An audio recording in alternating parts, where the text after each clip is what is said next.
Assalamualaikum warahmatullahi wabarakatuh. Salam Malaysia Madani, salam menjulang pendidikan negeri Sarawak, fly kenang fly hard, dan salam karamah insaniah. Saya Zara Arisa, wartawan Farah TV PSS SMK Tun Ahmad Zaidi, melaporkan secara langsung dari Pustaka Negeri Sarawak sempena program membaca selama 10 minit yang berlangsung pada hari ini, Khamis 23 April 2026. Program ini dianjurkan bagi menggalakkan budaya membaca dalam kalangan masyarakat, khususnya pelajar dan golongan muda. Aktiviti ini melibatkan semua peserta untuk berhenti seketika dan meluangkan masa selama 10 minit untuk membaca bahan bacaan pilihan masing-masing.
Kini bersama saya, Encik Khairul. Assalamualaikum warahmatullahi wabarakatuh. Waalaikumsalam warahmatullahi wabarakatuh. Saya ada beberapa soalan untuk Encik hari ini. Apakah cabaran utama yang menghalangkan anda untuk membaca secara konsisten setiap hari?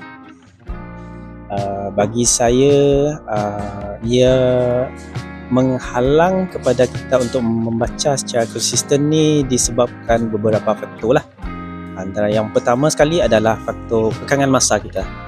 Sebab sekarang ni kita perlu bergerak dengan arus kemajuan, iaitu kita lebih kepada melihat kepada skrin. Yang tu bagi mak saya lah. And then cara kerja kita yang lebih kepada arah digital. Mungkin disebabkan itulah bagi saya kita kurang membaca sebagai, dan saya rasa mungkin gaya hidup kita sekarang ni mungkin sedikit mengekang aktiviti ataupun hobi sebagai seorang yang sepatutnya membaca, bagi teladan adik-adik kita yang akan datang. Kini bersama saya, Dia. Dia, apakah jenis bahan bacaan yang anda pilih hari ini? Pada hari ini saya membawa buku yang bertajuk Detektif Hantu. Kini bersama saya, Is. Is, apakah jenis bahan bacaan yang anda pilih hari ini? Buku cerita. Like and subscribe kepada Kru Fala. Jangan lupa untuk subscribe Like dan share YouTube Falah TV PSS Tunas.